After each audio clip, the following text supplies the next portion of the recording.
നമസ്കാരം. ഹലോ ഡോക്ടറിലേക്ക് സ്വാഗതം. നമ്മൾ ഇന്ന് ചർച്ച നമസ്കാരം. ചെയ്യുന്നത് ബ്രസ്റ്റ് ഫീഡിങ്ങിനെ കുറിച്ചാണ്.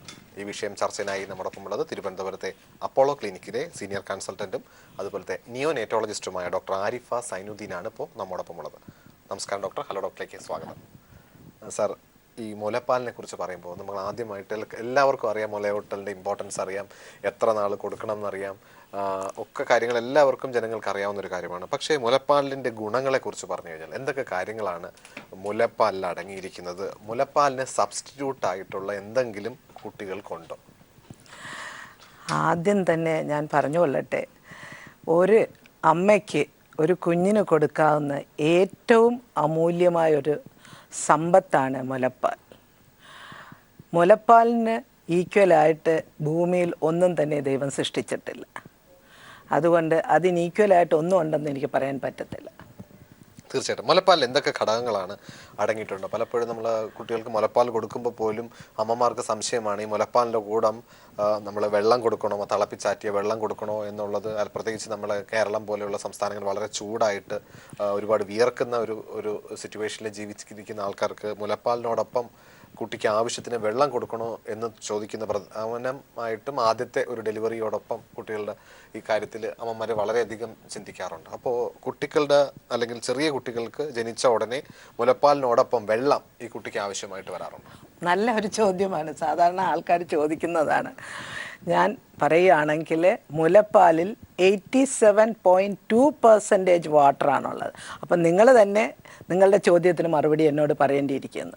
കാരണം 87.8% വെള്ളമുള്ള ഒരു സാധനത്തിൽ നിന്ന് പിന്നെയും നമ്മൾ വെള്ളം കൊടുക്കേണ്ട ആവശ്യമുണ്ടോ കുട്ടിക്ക്? അതിൻ്റെ ആവശ്യമില്ല. തീർച്ചയായിട്ടും. മുലപ്പാലിൽ എന്തൊക്കെ ഘടകങ്ങളാണ് അടങ്ങിയിട്ടുള്ളത്? മുലപ്പാലിൽ നേരത്തെ പറഞ്ഞുള്ള ഒരു മേജർ പോർഷൻ എന്ന് പറയുന്നത് വെള്ളം തന്നെയാണ്. അതെ, ഒരു കുട്ടിക്ക് വളർച്ചയ്ക്ക് ആവശ്യമുള്ള സാധനങ്ങളെല്ലാം അതിനകത്ത് അടങ്ങിയിട്ടുണ്ട്. ഉദാഹരണത്തിന് carbohydrate, fat, sugar, protein, minerals, antibodies എല്ലാം അടങ്ങിയിട്ടുണ്ട്. തീർച്ചയായിട്ടും. നമ്മൾ മുലപ്പാലിന് നേരത്തെ ചോദിച്ചുകൊണ്ട് മുലപ്പാലിന് ഒരു സബ്സ്റ്റിറ്റ്യൂട്ട് നമുക്കുണ്ട്. അത് പലപ്പോഴും നമുക്കറിയാം, നമ്മൾ വീട്ടിൽ ചില ആൾക്കാരൊക്കെ 1 മാസം അല്ലെങ്കിൽ 3 മാസം കഴിഞ്ഞ ഉടനെ ജോലിയിലേക്ക് പോകേണ്ടി വരും. പ്രത്യേകിച്ച് ഡോക്ടർമാർ 6 മന്ത്സ് എക്സ്ക്ലൂസീവ് ബ്രസ്റ്റ് ഫീഡിങ് പറഞ്ഞ് വീട്ടിൽ കൊണ്ടുപോയി 2 മാസമോ 3 മാസമോ കഴിയുമ്പോൾ അമ്മയ്ക്ക് ഒരു പക്ഷേ ജോലിക്ക് പോകേണ്ടി വരും. അപ്പോൾ അതിനെന്താണ് ഒരു സബ്സ്റ്റിറ്റ്യൂട്ട്? എങ്ങനെയാണ് അത്തരം സാഹചര്യങ്ങളെ നമ്മൾ മാനേജ് ചെയ്യുക? ഉദാഹരണമായിട്ട് മിക്ക കമ്പനി, പ്രൈവറ്റ് കമ്പനി, ഈവൻ ഗവൺമെൻറ്റും all over the world 6 months കൊടുക്കാറുണ്ട്. ചില രാജ്യങ്ങളിൽ ഭർത്താവിന് കൂടെ ലീവ് കൊടുക്കാറുണ്ട്.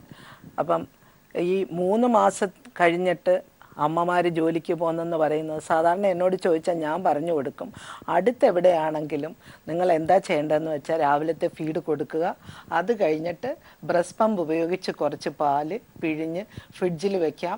വെളിയിൽ വെക്കുകയാണെങ്കിൽ 4-5 മണിക്കൂർ നമുക്ക് വെളിയിൽ വെക്കാം. ഇതിൻ്റെ ഇടയിൽ അമ്മ ഉച്ചയ്ക്ക് ഉണ്ണാൻ വരുമ്പോൾ പാല് കൊടുക്കാൻ പറ്റുമെങ്കിൽ കൊടുക്കുക. അതാണ് ഏറ്റവും അത്യാവശ്യം ആയിട്ടുള്ളത്. എന്തായാലും ബ്രസ്റ്റ് മിൽക്ക് നമുക്ക് എക്സ്പ്രസ് ചെയ്ത് വെച്ചിട്ട് കുട്ടികൾക്ക് കൊടുക്കാം. അമ്മയുടെ അഭാവത്തിൽ 1-2 പ്രാവശ്യം എക്സ്പ്രസ് ചെയ്ത മിൽക്കും ബാക്കി അമ്മയുടെ മുലപ്പാലും കഴിയുന്നതും കൊടുക്കുക. തീരെ നിവർത്തിയില്ലാത്ത കണ്ടീഷനിൽ മാത്രമേ ഞങ്ങൾ അഡ്വൈസ് ചെയ്യാറുള്ളൂ. 6 മന്ത്സ് എക്സ്ക്ലൂസീവ്ലി മീൻസ് ഈവൻ ഒരു തുള്ളി വെള്ളം പോലും കുട്ടികൾക്ക് കൊടുക്കരുതും, ഒരു മരുന്നും കൊടുക്കരുതും. ഒള്ളി നമ്മൾ കൊടുക്കുന്ന കൊളികാൽസിഫെറോൾ എന്ന് പറയുന്ന ഒരു വൈറ്റമിൻ ഉണ്ട്, അത് മാത്രമല്ലാതെ ഒന്നും കൊടുക്കേണ്ട ആവശ്യമില്ല.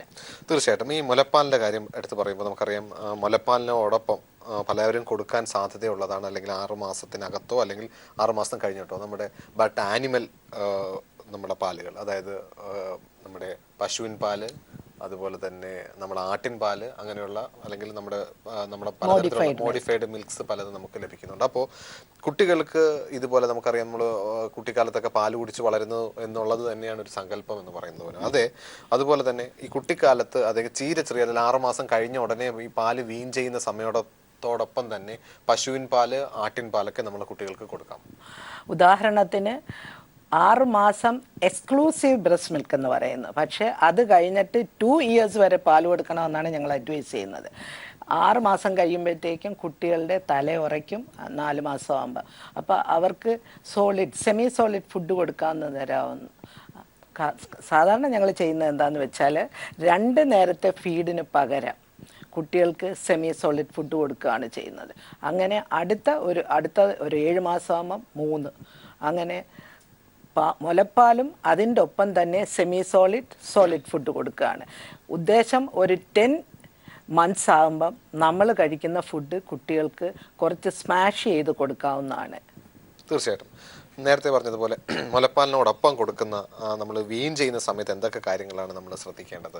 നമ്മൾ പലപ്പോഴും നമുക്കറിയാം ഈ വീൻ ചെയ്യുന്ന ഒരു സമയം എന്ന് പറയുന്നത് വളരെ ബുദ്ധിമുട്ടുള്ള കാര്യമാണ്. അതായത് ഒരു കുടിച്ചിരിക്കുന്ന പാലിൽ നിന്നും മാറ്റി മറ്റൊരു ആഹാരത്തിലേക്ക് കൊടുക്കുമ്പോൾ എപ്പോഴും പറയാറുണ്ട്, ആ കുട്ടി ഒന്നും കഴിക്കത്തില്ല, ബാക്കി എന്ത് കൊടുത്താലും തുപ്പിക്കളയും, മുലപ്പാൽ ഒഴുകി വേറെ എന്ത് കൊടുത്തു കഴിഞ്ഞാലും കുട്ടി തുപ്പിക്കളയും എന്നുള്ളൊരു സിറ്റുവേഷൻ വളരെ കോമൺ ആയിട്ട് തന്നെ ഒരു പ്രോബ്ലമാണ്. സാധാരണ 6 മന്ത്സ് ആകുമ്പോൾ നേരത്തെ ഞാൻ പറഞ്ഞതുപോലെ 2 ഫീഡ് സാധാരണ ഞങ്ങൾ പറയാറുള്ളത് റാഗി ഈസ് വെരി ഗുഡ്. അതിനകത്ത് കാർബോഹൈഡ്രേറ്റ്, സ്ലോ റിലീസിങ് കാർബോഹൈഡ്രേറ്റ് ഉണ്ട്, കാൽസ്യം ഉണ്ട്, അയൺ ഉണ്ട്. അപ്പം അത് കുറുക്കി കുട്ടികൾക്ക് കൊടുക്കാം. അതിനൊപ്പം തന്നെ അതിനകത്ത് നമുക്ക് കൽക്കണ്ടം ഇടാം, തേങ്ങാപ്പാൽ ഒഴിക്കാം പാലിന് പകരം. എന്നാലും കഴിയുന്നതും പശുമ്പാൽ കൊടുക്കരുത്, അല്ലെങ്കിൽ ആർട്ടിഫിഷ്യൽ മിൽക്ക് കൊടുക്കരുതെന്നുള്ളതാണ് ഞങ്ങളുടെ തത്വം. അതുകൂടാതെ വൈകുന്നേരം ആകുമ്പോൾ ബനാന പൊടി കൊടുക്കുക. അപ്പം 2 ഫീഡ് നമ്മൾ ബ്രസ്റ്റ് ഫീഡ് റീപ്ലേസ് ചെയ്യുന്നു. അടുത്തതായിട്ട് വരുന്നത് ഇപ്പം ഒരു 7 മാസമായി, അതിനകത്ത് കുറച്ച് റൈസ്, ബീൻസ്, ക്യാരറ്റ്, പൊട്ടറ്റോ എല്ലാം കൂടെ ഇട്ട് വേവിച്ച് നല്ലപോലെ സ്മാഷ് ചെയ്ത്, അപ്പോൾ കുട്ടിക്ക് ആഹാരം കഴിക്കാനുള്ള പ്രായമാകുന്നു. അവർക്ക് 7-8 മന്ത്സ് ആകുമ്പോൾ ദേ വാണ്ട് ടു ഈറ്റ്. അവരുടെ പല്ലും ഗമ്മ് അവർക്ക് ഉപയോഗിക്കണം, ടങ് ഉപയോഗിക്കണം. അപ്പോൾ അതിനുള്ള വിധത്തിൽ ഫുഡ് ഉണ്ടാക്കി നമ്മൾ പതുക്കെ സ്പൂൺ കൊണ്ട് കോരി കൊടുക്കണം. ഇത്തരം സാഹചര്യങ്ങൾ എന്താ പറയുക, കുട്ടികൾ തുപ്പിക്കളയുന്ന ഒരു സാഹചര്യം വളരെ കോമൺ ആണ്. അതായത് മുലപ്പാലിൽ നിന്ന് മാറിയിട്ട് മറ്റുള്ള സെമി സോളിഡ് ഫുഡിലേക്ക് പോകുന്ന സമയത്ത് എങ്ങനെയാണ് അത്തരം സാഹചര്യങ്ങൾ നമ്മൾ ഹാൻഡിൽ ചെയ്യുക? മുലപ്പാൽ ഒഴികെ ബാക്കി എന്ത് സാധനം കൊടുത്താലും ഇത് അക്സെപ്റ്റ് ചെയ്യാത്തൊരു സിറ്റുവേഷൻ ഉണ്ടാകാറുണ്ട്. വളരെ വളരെ ഡിഫിക്കൽട്ട് സിറ്റുവേഷനാണ് അത്. അമ്മ വളരെ തന്ത്രപൂർവ്വം വളരെ കുട്ടിക്ക് ഇഷ്ടമുള്ള വിധത്തിൽ കുറച്ച് കൊടുക്കുക, അത് കഴിഞ്ഞിട്ട് അത് മാറ്റി വെച്ചിട്ട് കുറച്ച് കഴിഞ്ഞിട്ട് പിന്നെ കൊടുക്കാം. അല്ലാതെ കുട്ടിയെ നിർബന്ധിച്ച് അത് ഫോഴ്സ്ഫുള്ളായിട്ട് ഒരിക്കലും കൊടുക്കരുത്. അങ്ങനെയാണെങ്കിൽ കുട്ടി ആഹാരം കഴിക്കുന്നതിനോട് വെറുപ്പ് കാണിക്കും. വളരെ ശ്രദ്ധിക്കേണ്ട ഒരു കാര്യമാണ്. പ്രത്യേകിച്ച് ജോലിക്ക് പോകുന്ന അമ്മമാർ നേരം താമസിക്കുമെന്ന് പറഞ്ഞ് കുട്ടിക്ക് എന്തെങ്കിലും ഉണ്ടാക്കി വെച്ചിട്ടല്ല, ഞാൻ പറഞ്ഞതുപോലെ ടൈം എടുത്ത് കൊടുക്കേണ്ട ഒരു ജോലിയാണ്. തീർച്ചയായിട്ടും അതിലേക്ക് തിരിച്ചു വരാൻ ചെറിയ ഇടവേളയാണ്. ഇടവേളയ്ക്ക് ശേഷം വീണ്ടും തിരിച്ചു വരാം. ബ്ലോക്കിലേക്ക് വീണ്ടും സ്വാഗതം. നമ്മളിപ്പോൾ ചർച്ച ചെയ്തുകൊണ്ടിരിക്കുന്ന ബ്രസ്റ്റ് ഫീഡിങ്ങിനെ കുറിച്ചാണ്. ഡോക്ടർ ആരിഫ സൈനുദ്ദീനാണ് ഇപ്പോൾ നമ്മോടൊപ്പം ഉള്ളത്. ബ്രസ്റ്റ് ഫീഡിങ്ങിനെ കുറിച്ച് പറയുമ്പോൾ ഇനിഷ്യൽ കുറച്ച് നാൾ ബ്രസ്റ്റ് ഫീഡ് ചെയ്ത് തുടങ്ങുമ്പോൾ തന്നെ നമുക്ക് സാധാരണഗതിയിലുള്ളത് എല്ലാ അമ്മമാർക്കും എക്സ്പീരിയൻസ് ചെയ്യാനുള്ളതാണ്. കുടിച്ചു കഴിഞ്ഞ് കുട്ടി കിടത്തി കഴിഞ്ഞ് കഴിഞ്ഞാൽ മൂക്കിലൂടെയൊക്കെ പാല് പുറത്തേക്ക് വരുന്നൊരവസ്ഥ വളരെ കോമൺ ആയിട്ട് ഒട്ടുമിക്ക അമ്മമാരും എക്സ്പീരിയൻസ് ചെയ്തിട്ടുള്ള കാര്യമാണ്. അതുപോലെ തന്നെ പാല് കുടിച്ചതിന് ശേഷം കുറച്ച് കഴിയുമ്പോൾ പതുക്കെ കവിട്ടി കുറച്ച് തൈര് പോലെ പുറത്തേക്ക് പോകുന്നൊരവസ്ഥ. അപ്പോൾ ഇത് രണ്ടും വളരെ നോർമൽ ആയിട്ടുള്ള കാര്യമാണോ? അതുപോലെ മൂക്കിൽ കൂടെ പാല് വന്നു എന്ന് കരുതി പേടിക്കേണ്ട ആവശ്യമുണ്ടോ? ഇല്ല, ഇത് കോമൺ കാര്യമാണ്. കാരണം എന്താണെന്ന് വെച്ചാൽ കുട്ടി പാല് വലിച്ചു കുടിക്കുമ്പോൾ സാധാരണമായിട്ട് എയർ കൂടെ കയറാൻ സാധ്യതയുണ്ട്. അതിൻ്റെ കൂടെ എയർ കയറി കഴിയുമ്പോഴത്തേക്കും എയർ നമ്മൾ എക്സ്പെൽ ചെയ്യാൻ കുട്ടിയെ ഇറക്റ്റ് പൊസിഷനിൽ വെക്കുകയോ തോളിൽ തട്ടി കിടത്തുകയോ ചെയ്യുക. അതല്ലെങ്കിൽ കുറച്ച് പാല് വരും. അതിന് സാധാരണ മലയാളത്തിൽ പറയുന്നത് കവിട്ടുന്നു. അത് നോർമലാണ്, അതിന് നമ്മൾ വിഷമിക്കേണ്ട കാര്യമല്ല. പക്ഷേ കൊച്ചിനെ ഒരു അബ്നോർമൽ പൊസിഷനിൽ നിർത്തുകയാണെങ്കിൽ ഒരുപാട് പാല് വലിച്ചു കുടിക്കുന്ന സിറ്റുവേഷനിലും മൂക്കിൽ കൂടെയും വായിൽ കൂടെയും വരാൻ സാധ്യതയുണ്ട്. ആ സമയത്ത് നിങ്ങൾ പേടിക്കേണ്ട, വളരെ ക്ഷമയോടുകൂടി കുട്ടിയെ തോളിൽ കിടത്തി തട്ടുക, ബാക്ക് തട്ടി കൊടുക്കുക.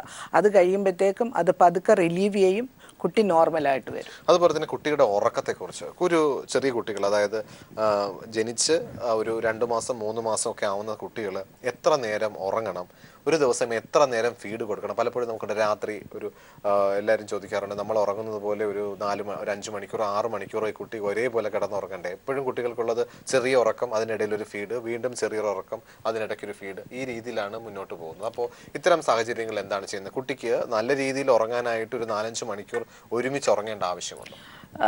ആദ്യം ന്യൂ ബോണിന് വിത്തിൻ 2 വീക്സിൽ കുട്ടികൾ നല്ലപോലെ ഉറങ്ങും, ഒരു 8-9 മണിക്കൂർ ഉറങ്ങാൻ സാധ്യതയുണ്ട്.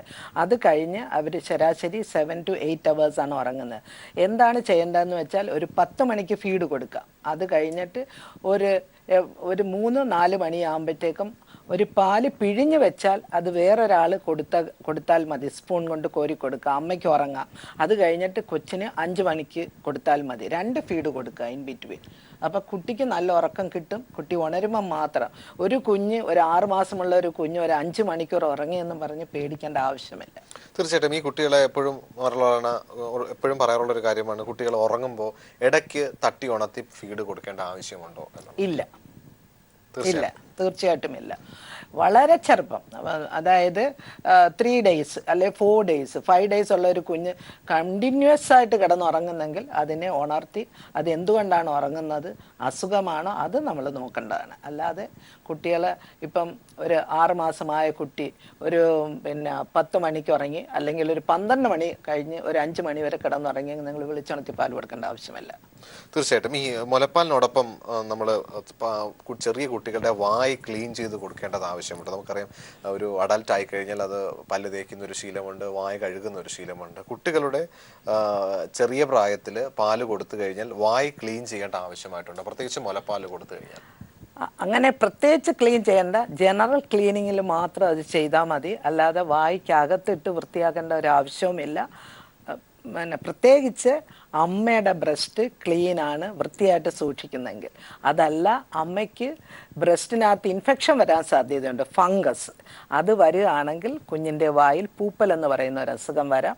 അത് അങ്ങനെ വന്നാൽ കുഞ്ഞ് പാല് കുടിക്കില്ല, അമ്മയ്ക്ക് ബ്രസ്റ്റിൽ വേദനയും കുഞ്ഞിന് പാല് കുടിക്കുന്നതിൻ്റെ എമൗണ്ട് കുറയുകയും ചെയ്യും. അങ്ങനെയാണെങ്കിൽ ഒരു വിദഗ്ധ ഡോക്ടറുടെ അഡ്വൈസ് തേടേണ്ടതാണ്. തീർച്ചയായിട്ടും മുലപ്പാലിനോടൊപ്പം എപ്പോഴും വരുന്നൊരു സംശയമാണ്, എൻ്റെ കുട്ടിക്ക് ആവശ്യത്തിന് പാല് കിട്ടുന്നുണ്ടോ എന്നുള്ളത്, അമ്മയ്ക്ക് ആവശ്യത്തിനുള്ള പാല് ഈ കുട്ടിക്ക് കൊടുക്കാൻ പറ്റുന്നുണ്ടോ എന്നുള്ളത്. അപ്പോൾ ഇത്തരം സിറ്റുവേഷൻ എങ്ങനെ ശ്രദ്ധിക്കാം? ഇന്ന് കുട്ടി ഇപ്പോൾ കരയുന്നു, ഇതിപ്പോൾ പാല് കുടിച്ചിട്ട് ആ കുട്ടിക്ക് മതിയാവാത്തത് കൊണ്ടാണോ, പാല് കൊടുക്കുമ്പോൾ ഈ കുട്ടി കുടിക്കുന്നതുമില്ല, അത്യാവശ്യം കുറച്ച് കുടിച്ചിട്ട് അത് നിർത്തുകയും ചെയ്യുന്നുണ്ട്. അപ്പോൾ എങ്ങനെയാണ് ഈ കുട്ടിക്ക് ആവശ്യത്തിന് പാല് കിട്ടി എന്നൊരു അമ്മയ്ക്ക് മനസ്സിലാകാൻ സാധിക്കും? ഒരു വളരെ പ്രധാനപ്പെട്ട ചോദ്യമാണ്. ഇതിന് ആൻസർ പറയുമ്പോൾ വളരെ കണ്ടുകൊണ്ടിരിക്കുന്നവർക്ക് ഉപകാരപ്രദമെന്ന് എനിക്ക് തോന്നുന്നുണ്ട്. കാരണം ഒരു കുഞ്ഞ് പാല് കുടിച്ചു കഴിഞ്ഞ് നല്ലപോലെ കിടന്നുറങ്ങുന്നു, അതുപോലെ 4 പ്രാവശ്യം മൂത്രം പാമ്പേഴ്സ് ചേഞ്ച് ചെയ്യുന്നു, പിന്നെ കരയാറില്ല, ദിവസവും അതിൻ്റെ വെയിറ്റ് 15 മുതൽ 30 ഗ്രാം കൂടുന്നു. ഇത്രയും ഉണ്ടെങ്കിൽ നമുക്ക് വിശ്വസിക്കാം കുട്ടിക്ക് പാലുണ്ടെന്ന്, അമ്മയ്ക്ക് ആവശ്യമുള്ള പാലുണ്ടെന്ന്. അതല്ല, നിങ്ങൾക്ക് തോന്നുന്നു പാല് കുറവാണ്, സാധാരണ ഒരു ഡോക്ടറെ കണ്ട് അഡ്വൈസ് ചോദിക്കുകയും അത് കേൾക്കുകയും ചെയ്യണം. അമ്മയ്ക്ക് മുലപ്പാൽ കുറഞ്ഞാൽ അമ്മ ഡോക്ടറെ കണ്ട് അതിന് അഡ്വൈസ് തേടുകയാണ് നല്ലത്. അല്ലാതെ ഉടനെ തന്നെ മറ്റുള്ളവർ പറയുന്നത് പോലെ കുറച്ച് പൊടി കലക്കി കൊടുക്കും മോളെ എന്ന് പറയുന്ന ഉടനെ കൊടുക്കരുതും. എൻ്റെ കുഞ്ഞിന് എൻ്റെ മുലയിൽ പാലുണ്ട്, ആ ഒരു തത്വം എപ്പോഴും ഒരു പെൺകുട്ടിക്ക് ഉണ്ടായിരിക്കണമെന്നാണ് എനിക്ക് പറയാനുള്ളത്. ഈ റീസെൻ്റായിട്ട് ഞാനൊരു ക്യാമ്പിന് പോയപ്പം ഒരു 3 വയസ്സുള്ള കുഞ്ഞിനെ എൻ്റെ അടുത്ത് കൊണ്ടുവന്നു, 3 മാസമുള്ള കുട്ടിയെ എൻ്റെ അടുത്ത് കൊണ്ടുവന്നു. അപ്പം ആ കുട്ടി കരഞ്ഞുകൊണ്ടേ ഇരിക്കുന്നു. ഞാൻ സ്വാഭാവികമായിട്ട് ഞങ്ങൾ ബ്രസ്റ്റ് ചെക്ക് ചെയ്യും, നോക്കിയപ്പോൾ 2 ബ്രസ്റ്റിലും പാലുണ്ട്. ചോദിച്ചപ്പോൾ മാഡം പാലില്ലാത്തതുകൊണ്ട് ഞാൻ പൊടിപ്പാൽ കൊടുക്കുന്നു, ഇപ്പോൾ കൊച്ചിന് ചുമയാണ്. ഞാൻ കൊണ്ടുപോയി അഡ്വൈസ് ചെയ്ത് കൊടുത്തു, 2 ബ്രസ്റ്റിലും പാലുണ്ട്. അത് കുഞ്ഞ് നല്ലപോലെ വലിച്ചു കുടിച്ച് സുഖമായിട്ട് ആ കുഞ്ഞ് കിടന്നുറങ്ങുന്നത് കണ്ട് ഞാൻ പറഞ്ഞു, ഇനി എന്നെ കാണണമെങ്കിൽ വിളിച്ചാൽ മതി, വേണ്ട അഡ്വൈസ് തരാമെന്ന്.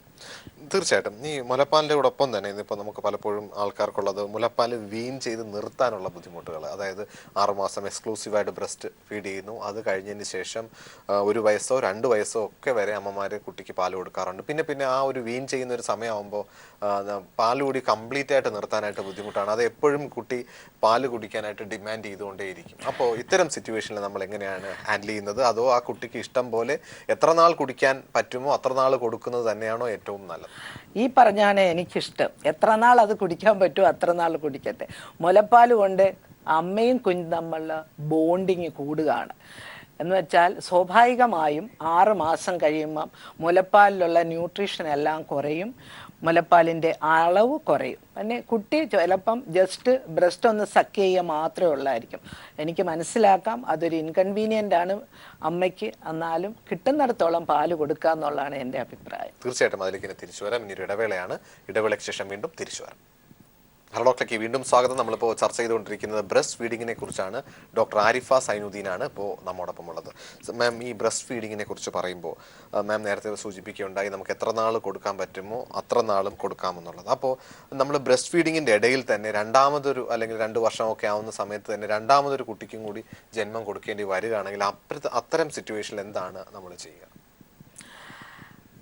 സ്വാഭാവികമായിട്ടും ഞാൻ നേരത്തെ പറഞ്ഞു, ആ സമയമാകുമ്പം പാല് കുറയും, പാല് നിൽക്കും മിക്കവാറും. അത് കഴിഞ്ഞിട്ട് ആ കുട്ടിയെ പ്രഗ്നൻ്റായി ആ 10 മാസത്തിനുള്ളിൽ രണ്ടാമത് പാല് വരും. അതിന് കൊടുക്കുന്നതിന് കുഴപ്പമൊന്നുമില്ല.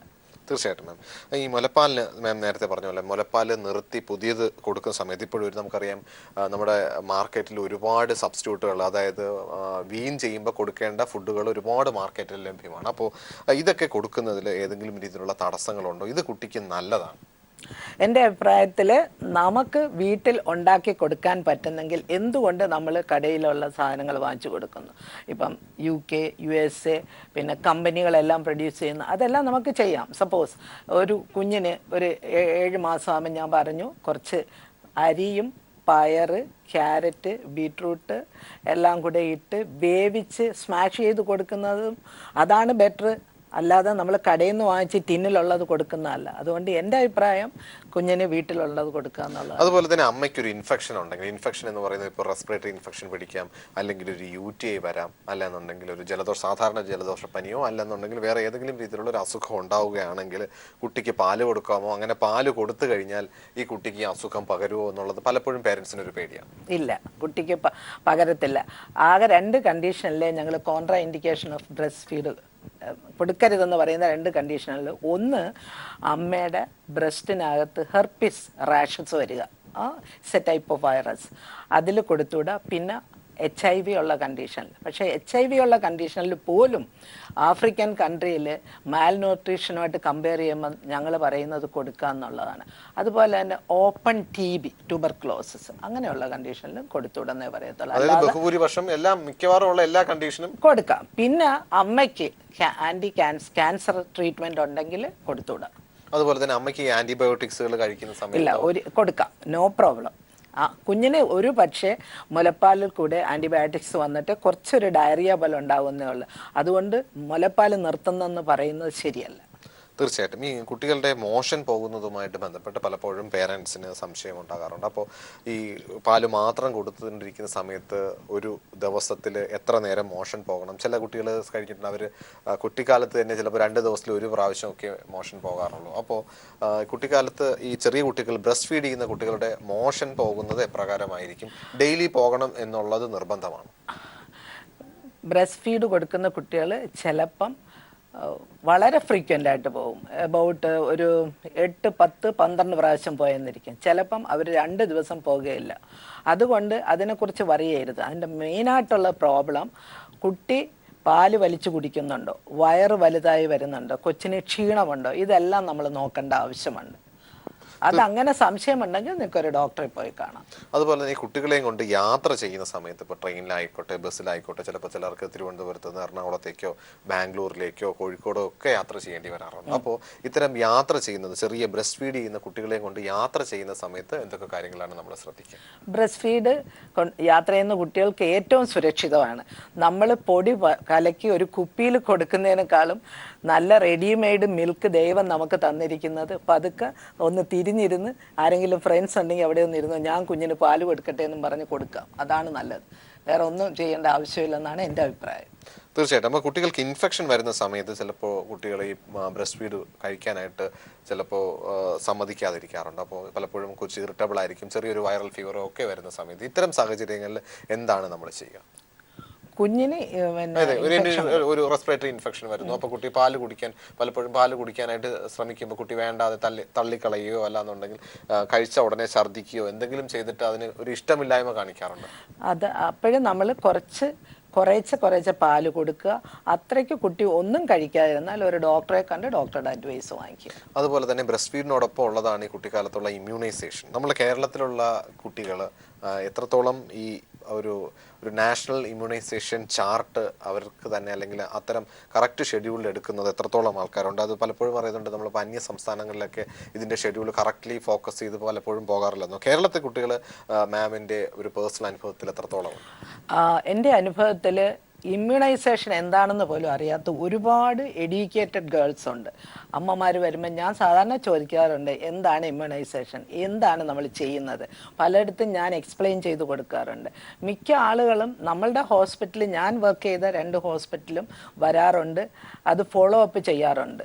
വളരെ കുറച്ച് ആൾക്കാരാണ് ഇപ്പം മലബാർ ഏരിയയിലൊക്കെ വളരെ കുറച്ച് ആളുകൾ അതിനെക്കുറിച്ച് മിസ്ഇൻറ്റർപ്രിട്ടേഷൻ വന്നിട്ട് എടുക്കാതിരിക്കുന്നുണ്ട്. പക്ഷേ ഇമ്മ്യൂണൈസേഷൻ മുല കുടിക്കുന്ന കുട്ടികൾക്ക് കൊടുക്കുന്നതിലും പാല് കൊടുക്കുന്നതിലും ഒരു ഡിഫറൻസും ഇല്ല, കൊടുക്കാവുന്നതാണ്. പലപ്പോഴും പല ഇമ്മ്യൂണൈസേഷൻ്റെയും കൂടെ അത് കഴിഞ്ഞ ഉടനെ കുട്ടികൾക്ക് ചെറിയ രീതിയിലുള്ള പനി അല്ലെങ്കിൽ ടെമ്പറേച്ചർ വരുന്ന ഒരു അവസ്ഥയും കാണാറുണ്ട്. അപ്പോൾ ഇത്തരം സാഹചര്യങ്ങൾ പേടിക്കേണ്ടതുണ്ടോ? അപ്പോൾ അങ്ങനെ വരുന്ന സാഹചര്യങ്ങളിൽ എന്താണ് ഒരു റെഡ് ഇൻഡിക്കേഷൻ, ഒരു ഡോക്ടറെ പോയി കാണിക്കേണ്ട ഇൻഡിക്കേഷൻ എന്തൊക്കെയാണ്? ഇപ്പോൾ ഇമ്മ്യൂണൈസേഷൻ എടുത്തപ്പോൾ ഹോസ്പിറ്റലിൽ തന്നെ പറഞ്ഞു വിടും, നാളെ കുട്ടിക്ക് അല്ലെങ്കിൽ ഇന്ന് രാത്രിയോ നാളെയോ ഒക്കെ കുട്ടിക്ക് പനി വരാനുള്ള സാധ്യതയുണ്ട്, കുട്ടി ഇറിറ്റബിൾ ആയിരിക്കും എന്നൊക്കെ പറയാറുണ്ട്. അപ്പോൾ ഇമ്മ്യൂണൈസേഷൻ കഴിഞ്ഞ ഉടനെ എന്താണ് ശ്രദ്ധിക്കേണ്ടത്? ഒരു പനി വന്നു കഴിഞ്ഞാൽ ആ കുട്ടിയെ കുളിപ്പിക്കാമോ അല്ലെങ്കിൽ ആ കുട്ടിയെ സാധാരണ രീതിയിൽ പാല് കൊടുക്കുന്നതിനൊക്കെ ബുദ്ധിമുട്ടുണ്ടോ? അല്ല, ഇമ്മ്യൂണൈസേഷൻ കഴിഞ്ഞാൽ ചില കുട്ടികൾക്ക് ഹൈ ടെമ്പറേച്ചർ ഉണ്ടാകുക, കുട്ടി വളരെ ഇറിറ്റബിൾ ആണ്, ഒരു ഫീഡും എടുക്കാതിരുന്നാൽ you have to go to ഹോസ്പിറ്റലിൽ തിരിച്ചു പോയി അത്